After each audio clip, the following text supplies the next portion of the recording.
Okay, hello and everyone. Welcome to Retool Lightning Demos from spreadsheets to applications. My name is Adara on the marketing team here at Retool, and I am your host for today. Today, some of our very best customers from all around the world, Coursera, Best Western Hotel Group, Oddbox, and OnDeck, will be demoing Retool applications that helped their businesses go from spreadsheets to durable internal applications.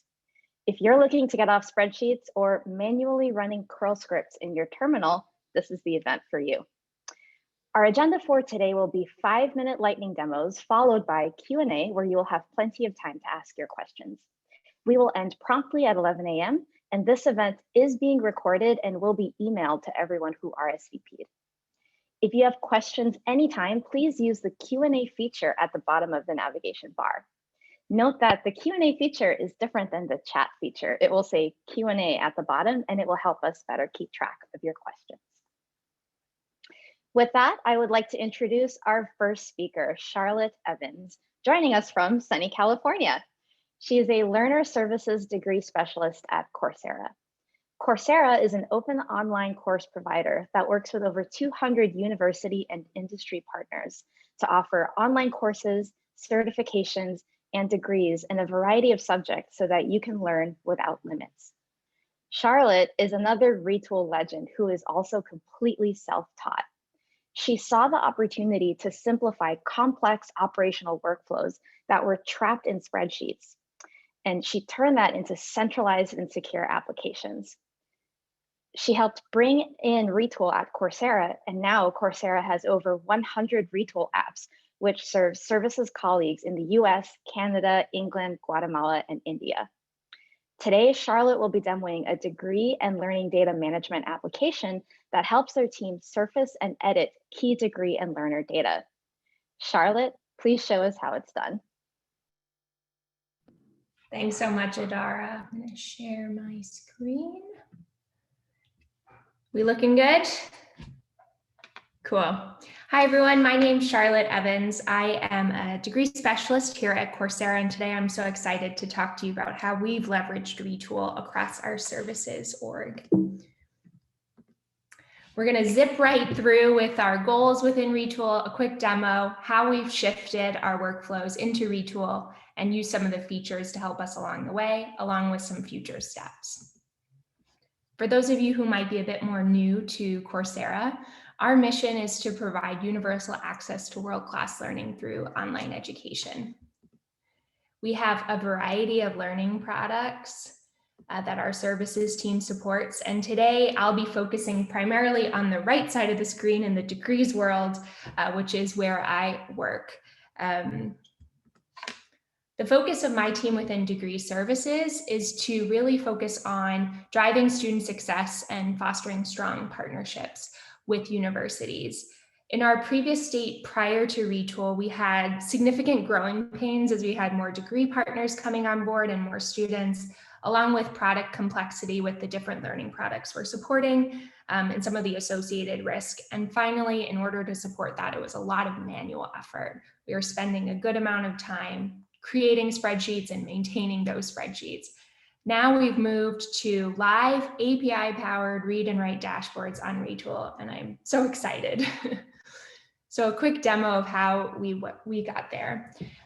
This left side of the screen might be familiar to many of you with dumping lots of information into Google Sheets, getting lots of tags saying, hey, is this updated? Can you add a new row?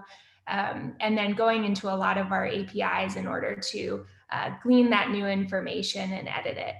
We've been able to take 100% of those APIs for critical degree services workflows and move them over into Retool tools so that the tables will automatically refresh within Retool rather than spending a lot of our time to do this kind of work, which allows us to free up a good amount of our brain space in order to really focus on driving student success and creating happy partners. What does this look like in the weeds? We realized as we were starting to go through and build our tools, we had these primary keys that we kept using over and over again, in particular, a degree name and a student name. So we were able to go through and identify about 8 different spreadsheets with some examples like degree name to degree ID, degree name to support alias, and again and again and again. Where if we had a holistic application that allowed us to filter by degree name, we could have this kind of waterfall of information that appears. The same kind of thing we were starting to notice around how we were tracking student data. So what we ended up doing was, this is one of the tools. I'll show you an example of how it looked on the ground. Through a new degree home, we've been able to build out a lot of tools already, including this degree data management tool. Say we focus on this hypothetical student, it's actually me, go first. You can see the student's record, association, their enrollment indicators and actions, and we can also see some degree level data about the UX Design Master Track. If we were to go over to another use case within the IMBA program, we can look at onboarding information, and you'll notice the names are human readable with terms that are human readable and times that are no longer an epoch time. Through a new degree home. So when we moved into Retool, I was really excited about what it would unlock, but I also had no idea I was writing JavaScript. I came from a non-technical, non-developer background, so this was a pretty new domain for me. So as I thought about my own onboarding into the experience, I really wanted to capitalize on all of the features that Retool is offering to make my life easier, so I could focus on just bringing in the Coursera-specific information. So the first thing we really focused on was automation. So the power of the button. After we'd found that primary key with the degree name and started to build out some of our applications, we realized, hey, I'm going back into spreadsheets and doing the same thing over and over again. And the only thing that's different about some of these spreadsheets is the degree name in terms of the row of the data. So I was able to take 2 buttons, build them in 3 minutes, and delete 2 spreadsheets. It was very therapeutic. The second thing that we focused on was reusability. So rather than continually plugging in the same APIs to create that degree name dropdown, we realized we could use modules to do some of that heavy lifting for us. So as we're building more applications now that focus on this primary key of degree name, we can just drag and drop that module and then add the specifics of a tool, and allows us to churn those out a lot faster. And finally, organization has been really useful. My first tool was slightly overly ambitious with 107 calls in it. And the first list was just a dump of all of those queries. And by building out these folders, we were able to really start to visualize the relationships between some of the calls and start to think about strategy, which has also helped me think about kind of modularizing different aspects of our future tooling. Where do we go from here? We're really excited to propagate a lot of this beyond to our whole services organization to find similar kind of primary keys at the account level and start to find these mappings so we can build future tools. As we think about optimizing, we're really going to encourage our team across services to think, instead of making a new spreadsheet, could I build a retool tool? Third, aside from the pure joy of being able to delete old documentation when a new tool is there, I think launching strong documentation that shows the new workflows is really critical for making these new launches compelling and successful. And serving as evangelists across the company to really think about how we can steer adoption and show the value of Retool to our broader teams.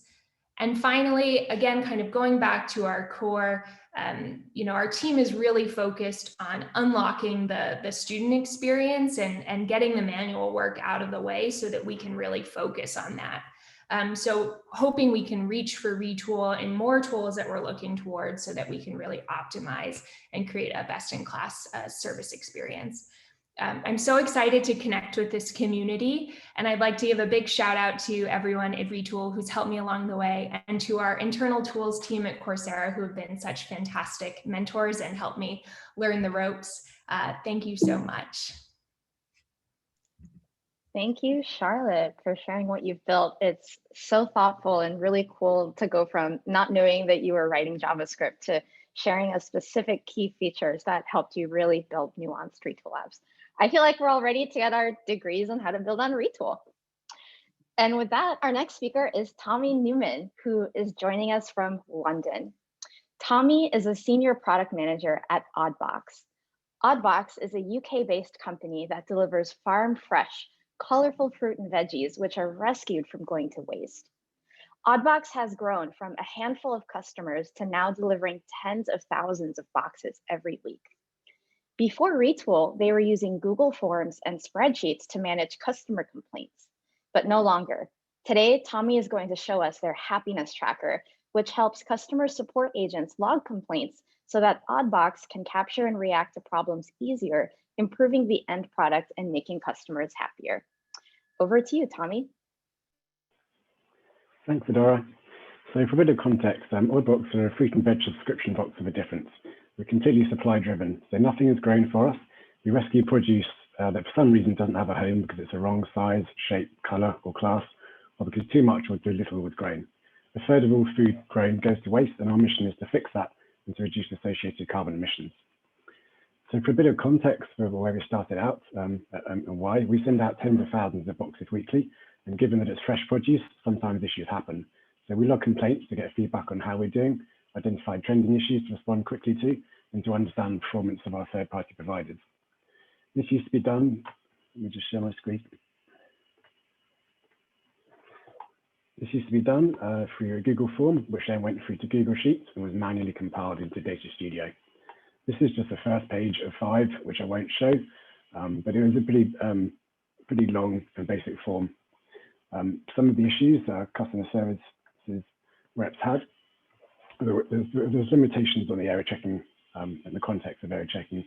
There was duplicate entries logged by different team members. There was badly structured data, inaccurate complaints logged, lots of manual lookups to different systems. There's a lack of detail added by agents due to the time it took to log complaints. There was repeated data entry, and it was hard to find and change details later. There was also quite a big delay between complaint login and the team having insight. This was in the realm of days. And a lot of spot time was spent by agents logging complaints. This really needed fixing. So we got started, I think 5 months ago. I watched lightning demos actually, and that really inspired me to really delve into the documentation and understand what Retool could do.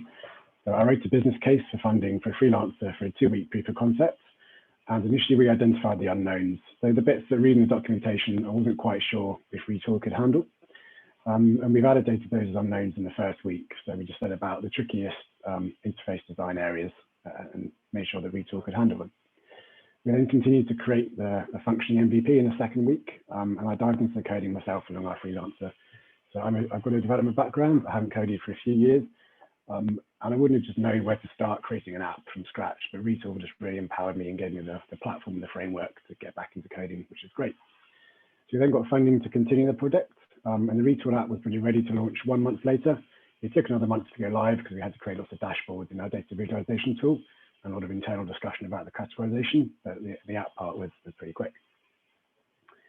So live demo time, fingers crossed. So this is our app, the happiness tracker, and we've got a kind of a header and a details section. So to start off, the agent comes in, they put in the Zendesk ticket ID, so all our complaints come into Zendesk. And this goes away and uses the API functionality to pull all the data in directly from Zendesk. We can go through here and just see the context of the thread that's been sent in, the complaint from the user. And we then integrated with a second app called Podfather. This gives us a proof of delivery.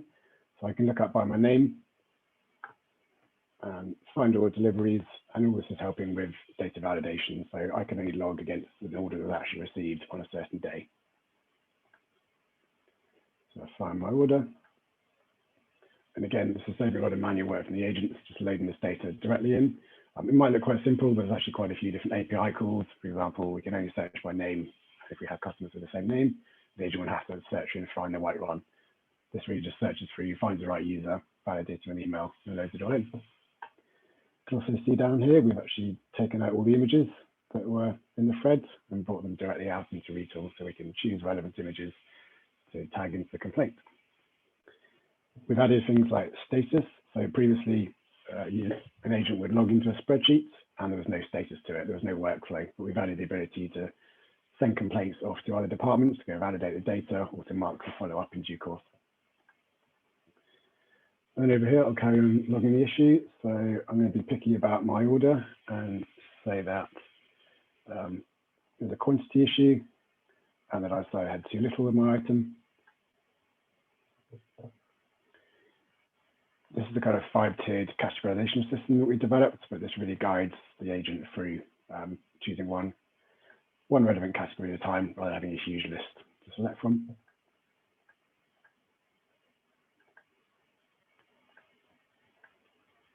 And it gives some feedback, so it can advise the agent the default position for this problem is not to credit, and other things that really just help the team to be aligned and be consistent, and to help new starters as well really know what to do and reduce the training requirements. Come down here and choose just broccoli. Just the type and interface is really great rather than having a huge list to scroll through. I can go down and tag my broccoli. I'm going to save. I've hopefully purposely left a field unfilled in. Yeah, didn't choose status. Close. I didn't choose the customer lifetime. Should now save. I should get a little pop of confetti showing that it's all saved okay. So normally an agent would have to go and add all this data in again. In fact, if I've got a second complaint, I can just go in here, click that I want to add a second complaint.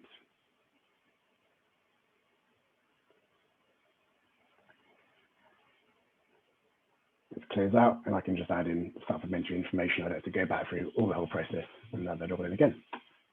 So huge time savings there.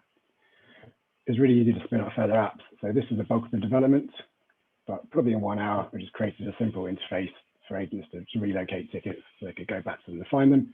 If a customer says, no, I found my box, or actually I found the strawberries, they're under the melon, you can just go back to the record and delete it off. Then search is just looking for everything I've logged. I've only logged one thing. I can just go back in there, go back in and update. Also, another thing probably built on an hour was just the ability to have the rogues gallery of dodgy fruit and veg. So just do a search, our ops team can go in, look for all the problems of the day, look for problems of a certain produce, and just go and see what's going on, keep on the pulse, keep on the trend, see what the problems are that are coming through. And just to keep things neat and tidy, I'm going to go back and delete my complaints. I don't leave a mess for customer happiness to sort out afterwards.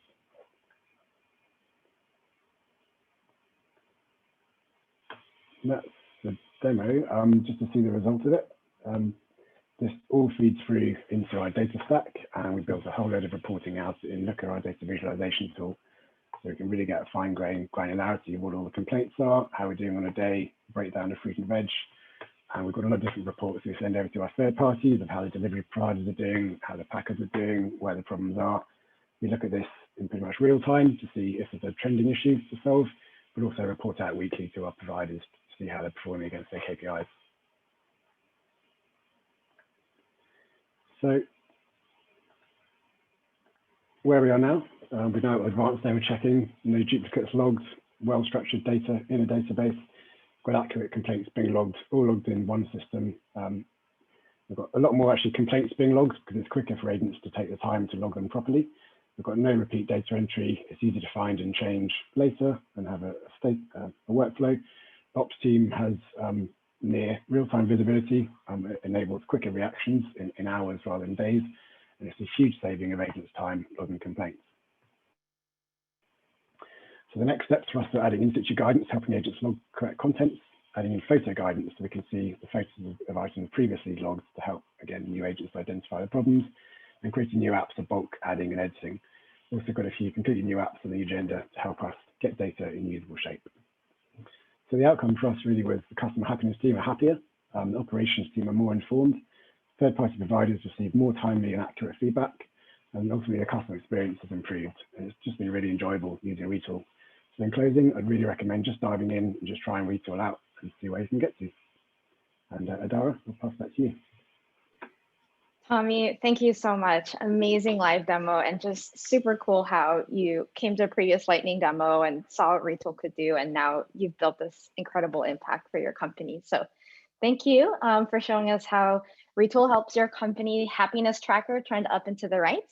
And speaking of happy customers, up next is Curtis Cummings joining us from Toronto, Canada. Curtis is a senior software engineer on the no-code infrastructure team at OnDeck.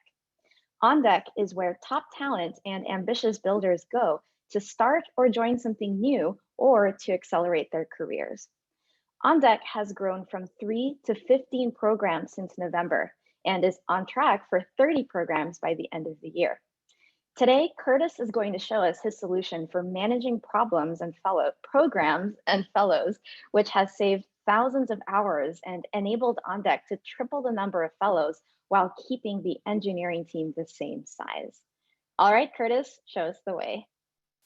Thank you for that wonderful introduction. And I'm really excited to show you guys what Retool has allowed us to build.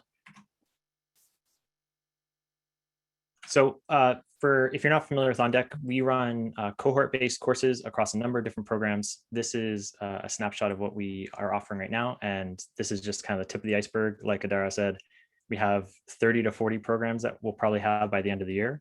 So it's just an insane amount of growth that we've been able to achieve.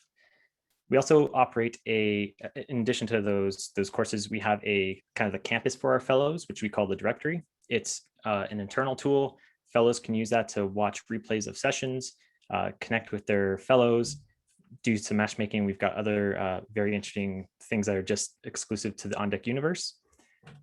And the problem that we had when I joined in November was that we were about to launch 10 new programs before January. So in 2 months, we had to figure out how to go from 3 programs to 13 programs. And there's a lot of operationally intense things that go on when we start up a program or start up a cohort. We've got to interact with our directory, which has a traditional database. There's a bunch of other products that we have that also feed off that database. We've got to provision users in Slack. We've got to make that talk to Auth0. And then we've got a whole bunch of no-code automation tools that also are in place, sending emails and sending evaluations. So there's a whole lot of stuff to wire up.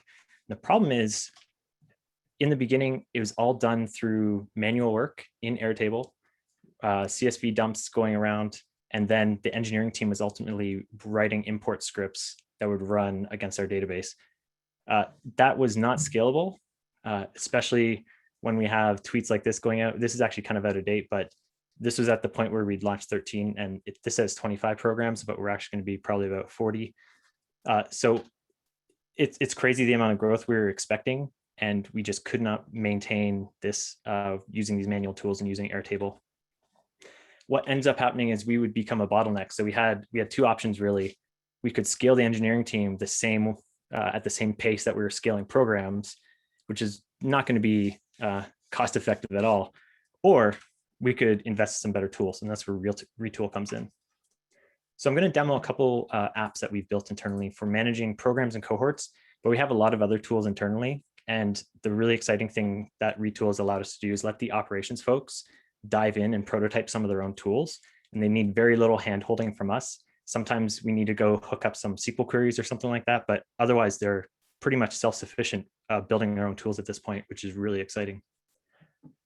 This is an overview of the programs we have right now. It is a seemingly simple app. The queries that are powering this stuff in the background are provisioning all sorts of things, like provisioning Slack workspaces, setting up different permissions groups, communicating with different databases, and firing off a bunch of different emails and things like that. We also have cohort management. So inside each program, we have different cohorts that run for about 8 to 10 weeks. So once you've set up a cohort, then you can start adding fellows to it. This, again, it seemingly looks like a simple app, but when you're going through and adding a cohort, it kicks off a whole cascade of things that are now automated instead of being a manual process. The thing I wanted to do a live demo of is actually something that is still, we're doing Airtable still for some of our application management, but we have this import tool, which would previously be a really nasty script that engineering would have to write custom for every single program. So what I can do is upload a CSV. And while it's loading, this is going behind the scenes. It's doing a bunch of data cleaning. It's making sure that we're not adding duplicate users. And you'll see the output here is something that we can inspect afterwards to verify that the import that we're going to do is going to do exactly what we want. So just let this finish. So you can see you have a summary here of new fellows. So this is people that we don't know about who are going to be added brand new. There's a different way we provision those users. There are a couple existing fellows that are going to be added to this new cohort. So maybe they're in a previous cohort or another program. We handle those a little bit differently because they already kind of exist in our system. And one that's important is we identify duplicate fellows. So it's possible some people will do a bunch of edits in Airtable and then want to re-upload the fellows. And we don't want to re-provision a user because then they'll have duplicate accounts and it'll be a mess. If you really want to dig into the very technical details, we have this toggle here, mostly for developers to debug things, but we'll actually show you all the inserts we're going to do into the database. And that's kind of as a gut check when we're doing new additions to this tool to make sure we're not actually going to break something. Once you're satisfied with the import, you can press the big red button and it just fires off a whole bunch of hooks, a whole bunch of queries, populates database, sets up Slack. It's pretty magical. Now, once we have the fellows in there, sometimes they will need some manual debugging. So maybe their login doesn't work. Maybe they're not part of the right Slack workspace. And that's where this tool comes in.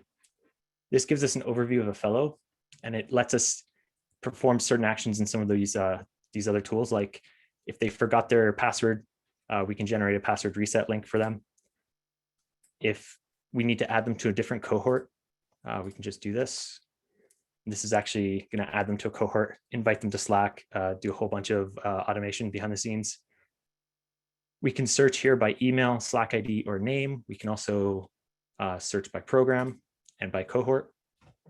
And all this data is being fed live from our database, from Auth0, from Slack, and a bunch of other sources. So we always have a real-time look at exactly what a user looks like. And then more common things that people want to do is change your emails. That's a pretty key thing that people ask us for. And so instead of having engineering go into these desperate systems and change the email, we can do it from one place within Retool. So with all these tools, it's been really exciting because we definitely got from the 3 to the 13 in January.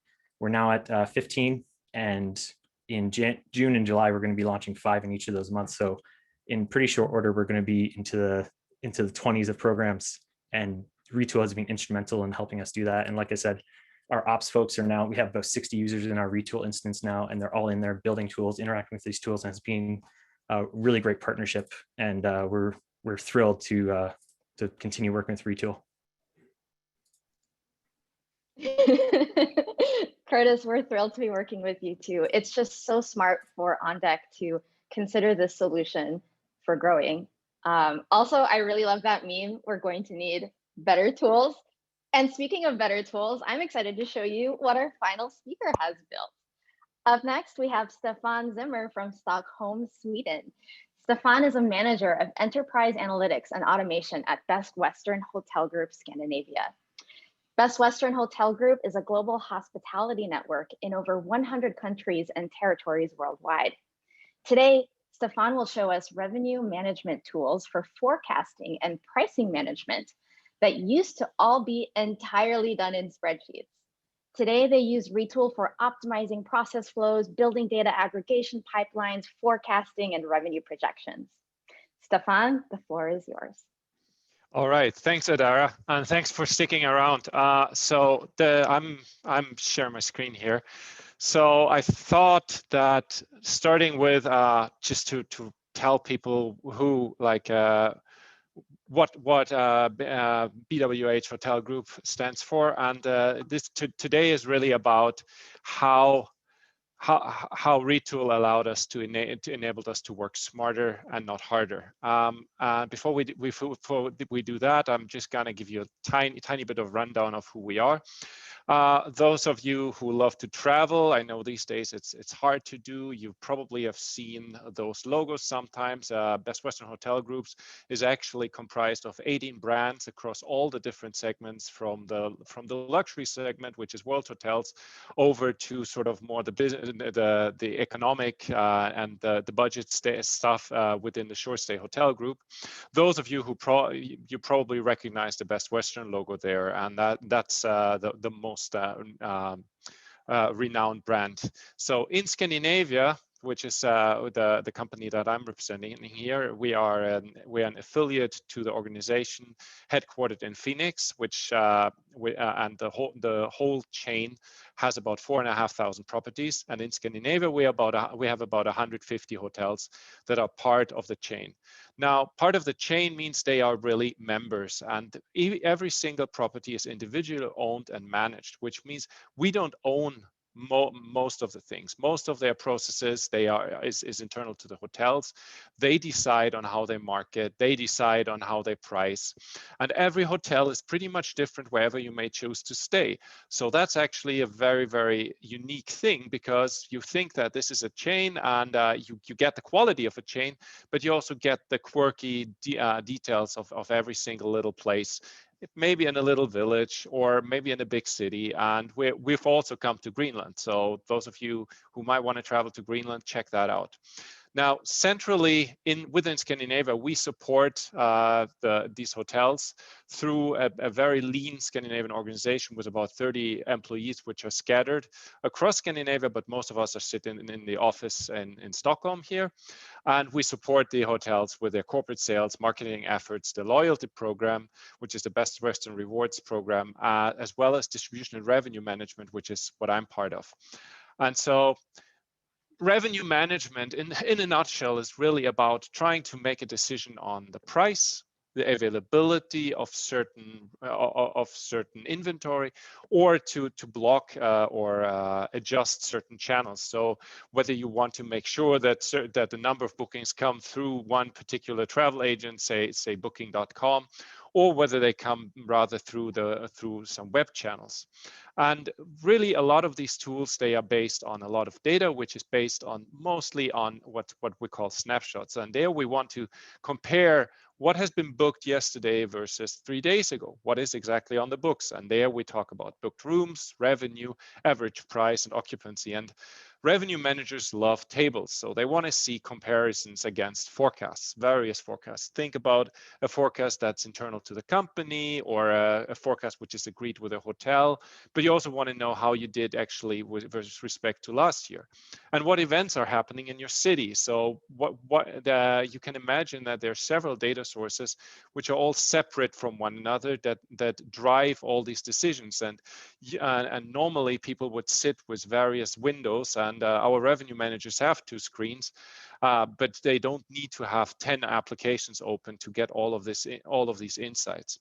And so one of the big challenges is the end user versus the engineering realities. The end user, they want to have fast work because they support lots of hotels, very few people, lean organization. They want to have a nice user interface and really good user experience. They want to have flexibility because you can't really predict what they want to look at, and they have one place to rule them all, well, the hotels anyways.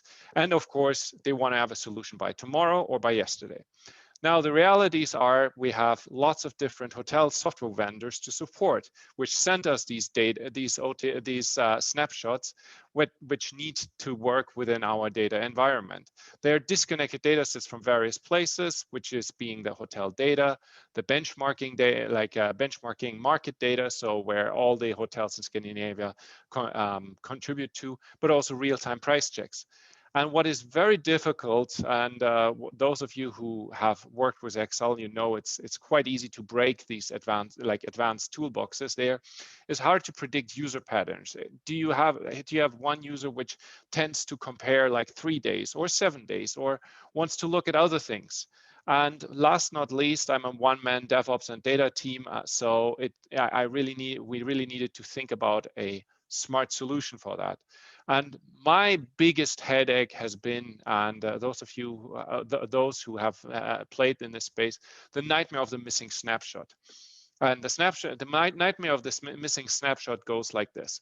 Typically in an Excel application, you would get, like, the revenue manager would start at 8 or 9 in the morning, sometimes even earlier. And they would first ask the data team, oh, well, has the snapshot been uploaded? Has the Excel spreadsheet been updated? Or maybe they have a database direct connection, but then they have all kinds of issues with possibly leaking, what happens if the computer gets stolen, etc. And so the bad or missing snapshot really translates into a bunch of questions, which are these little yellow boxes here. But the blue actions are actions that the revenue manager can take. And so the nightmare of the missing snapshot really comes into, like, okay, is the file there? Yeah, well, it's in the database. Okay, if it's in the database, then let's just restage it. Did it fix it? I'm a happy camper. If not, well, I need to check other things. Is the file in the bucket? Yes, then I can restage it. Is the snapshot not there, then upload the file. All of these things are things that ultimately a user can do, so they don't need to bother me with all the other things I have already on my list.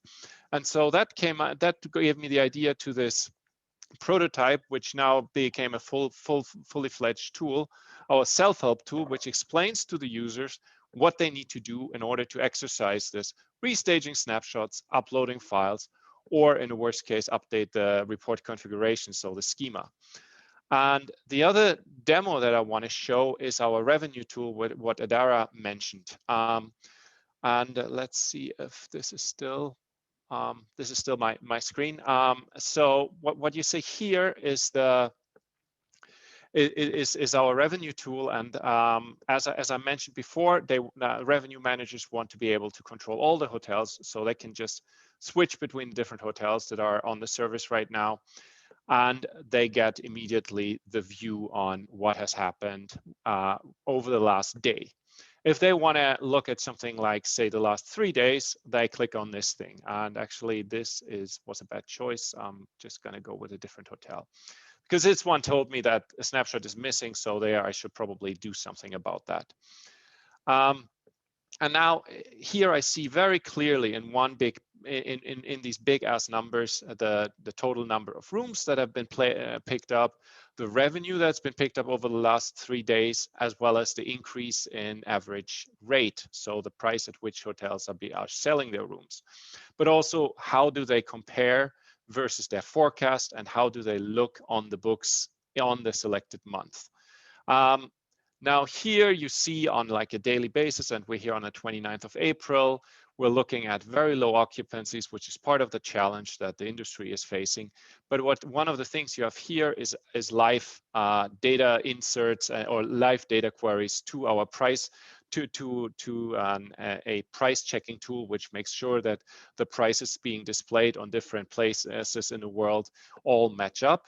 And so you can make sure that these prices look right. They don't have they have certain restrictions, so you can control very much from this panel how you want to interact with the hotel and open or close certain channels, or make sure that you raise the price or something like this. And one of the cool things which really makes it different to traditional BI tools is all of this interactivity. So if I were to say, okay, I want to see how does this look versus the official forecast, I can also say, how did it look to the actual numbers last year over the same period of time. And now here we actually have real-time queries, which is really what all of this powers. But I can also adjust my queries against my price engine. And I can ask, okay, I don't want to know what prices are being displayed on Booking, but say, for instance, Expedia. And then it will update that accordingly. So this being said, this is really just a tiny preview of the tools that we use.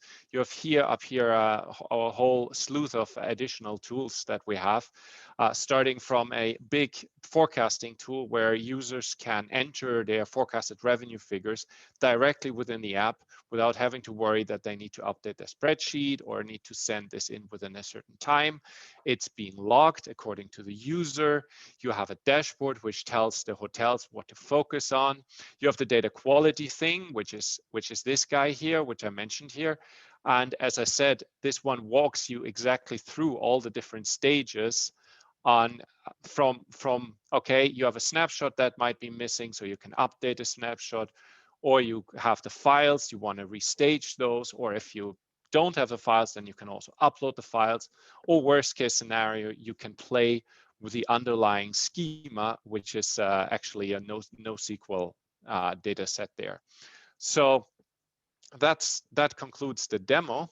And our learnings are basically, if you can streamline and flowchart your process, it can very much certainly be built out in Retool. Our tools go, I would say, beyond the traditional sense of BI and reporting tools, as interactivity and usability is front and center. We've barely scratched the surface. That's mostly due to the pandemic and us being unable to build out much more than what we wanted to do. And in case you're interested in chatting about turning your spreadsheet into an app, reach out. There's my LinkedIn link. And thank you so much. Thanks, Adara, for interviewing this and setting this up. Back to you. Thanks. Stefan, thank you. Thank you. Thank you for showing us the dream of Retool in contrast to the nightmare of the missing snapshot. And one last note on the topic of revenue forecasting, because I'm on a roll here, is I forecast your revenues going up and to the right when you go from spreadsheets to Retool. So give it a try. All right, amazing demos all around. We will now transition to Q&A. If you have questions, please use the Q&A feature in the bottom navigation bar. And if you have a question for a specific speaker, please type their name so that they'll be able to type an answer to the group and answer the whole question out loud.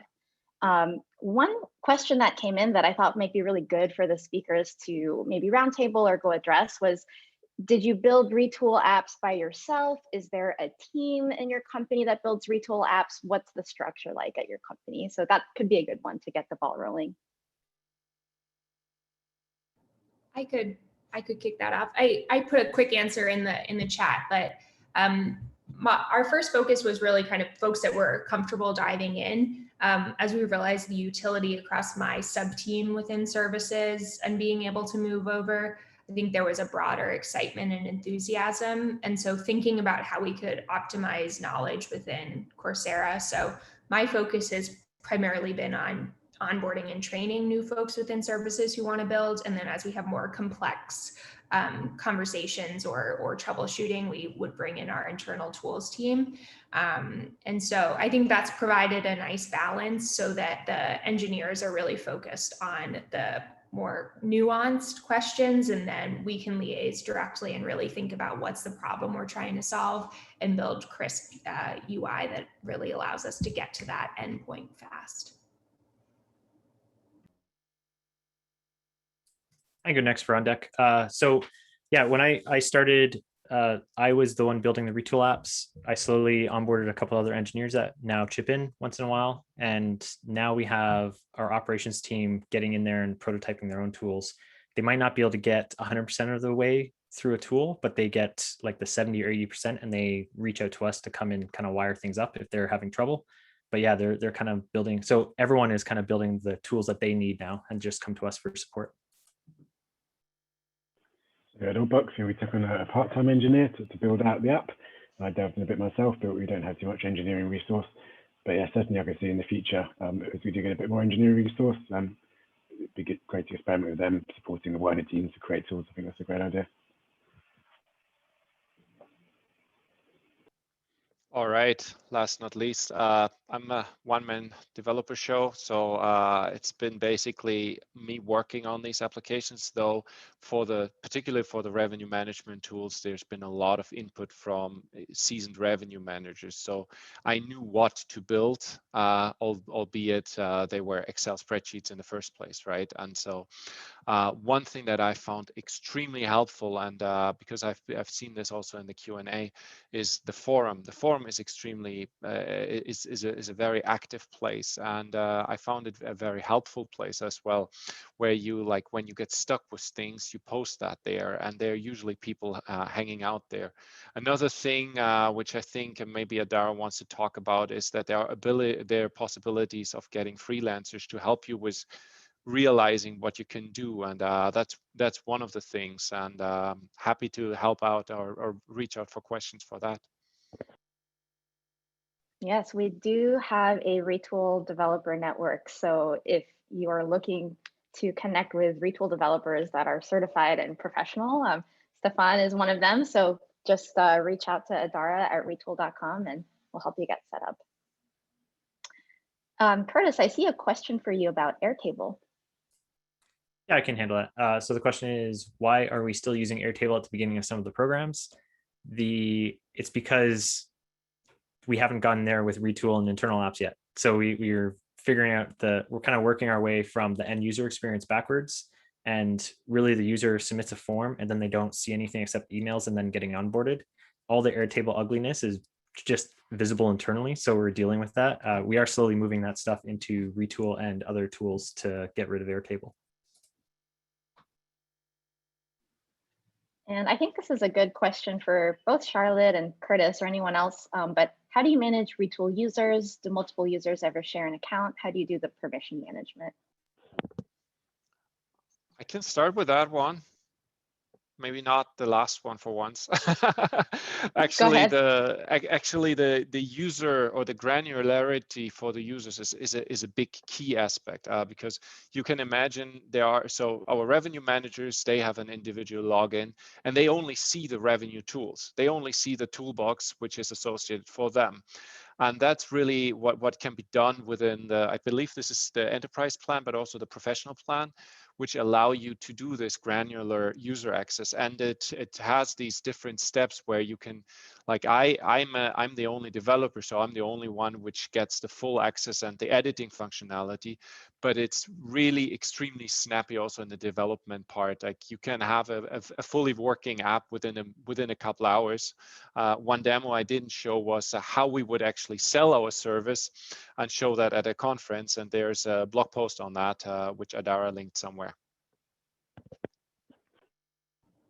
I think on the Coursera side, the two functionalities of Retool that I found are really, really valuable, especially as we've moved away from Postman, were the audit logs, especially if there's bugs that happen within the apps. I can go into the audit log and see who had the error and what was happening, what they were trying to edit within the tables, and then reach out to them directly to be like, hey, what were you trying to do? Let's maintain this app and fix it for you. The other thing that's really useful is we're able to see per user utilization around certain applications. We have over 100 tools now within Retool. And so as we're thinking about future development, if we can start to see like, hey, everyone on enterprise services is really using a lot of tools, let's think about how we can create more opportunities for them to use Retool. Or, hey, nobody is using these tools within this other team. How can we kind of nudge adoption? It's really allowed us to understand a bit more at a granular level what is happening. I think finally with the audit logs, if somebody does something that we aren't expecting within an edit of a table, it allows us to troubleshoot faster if there are impacts to what's showing up on the platform side. So I'd really encourage a per user license model for those reasons. Yeah, I'll chime in with the on deck version. So yeah, we have about 50 users right now. The granularity, like someone mentioned, is the way we manage. So having staging and production resources definitely helps, because we have new users just mess around with staging and they're not going to manage to corrupt any production data.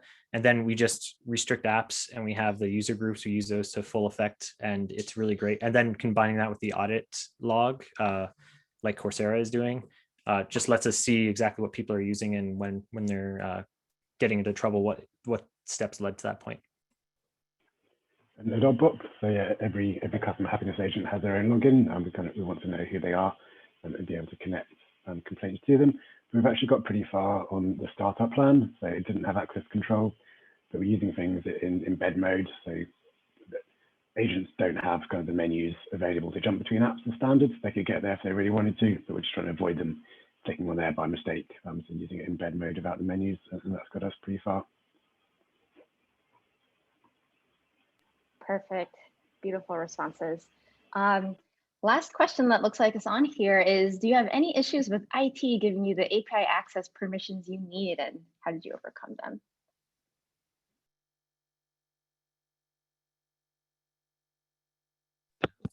I'm going to take a different shot at this and actually highlight the responsiveness of Retool in the first place.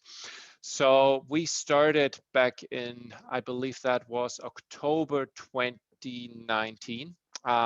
When we started building out Retool applications. And I had a database which was fully built in the cloud. So it was a Google Cloud platform setup. And at that time, Retool didn't support that yet because it was one of the connectors where there was just not that much support. So one of the things I did was I reached out to someone from Retool. I honestly don't remember who it was, but one of these awesome people, and they put me in touch with one of the engineers there, and they really took the time in listening to a very small customer at the time and trying to understand what was the use case there. And that was within a week we had a functioning deployment, despite this not being part of the roadmap. And so, yes, I would say the access or the whole thing about how to do things, look at the forum. The forum is really a gold mine.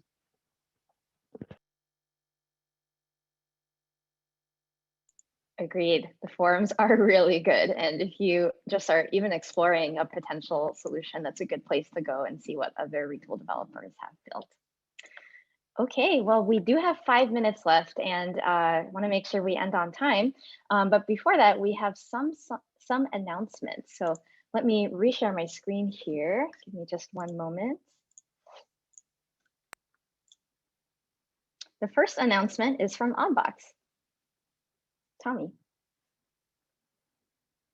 Oh, thanks, Adara. So yeah, if you're in the UK, you can get 50% off your first OnBox with code INSIDER. And also we're hiring engineers soon. So if you're looking for an engineering job in the UK, then just check out our jobs page shortly. All right, Insider, oddbox.co.uk/jobs. And our next announcement is from OnDeck. Curtis. Yeah. So OnDeck is hiring for a lot of different roles, especially engineering, but we've got all sorts of roles. If you want to check those out, it's beondeck.com/careers. And also, not on the slide, but you can also check out any of the other programs that I showed you in the beginning. There's everything from career transition, career training courses to program like if you want to get into podcasting, writing, chief of staff, marketing, designing. There's probably a program out there, so you can use the apply link to apply to one of those. Awesome. And just note that the URL is beondeck.com, beondeck.com. Great. Okay, I have an announcement. We've launched Retool Developer Utilities. So if you ever need a quick tool to turn JSON to CSV or test regex or change an RGB to hex, we're continuing to build and ship developer utilities. You can check these out at retool.com/utilities. And that is it for our announcements today. So thank you so much, everyone, for another wonderful and amazing Lightning Demos event. It's been a pleasure. Thank you all to the speakers who've prepared such wonderful demos for today. Beautiful slides, amazing stories, and everyone for attending. Have a great rest of your day, and we'll see you at our next event. Bye, everyone.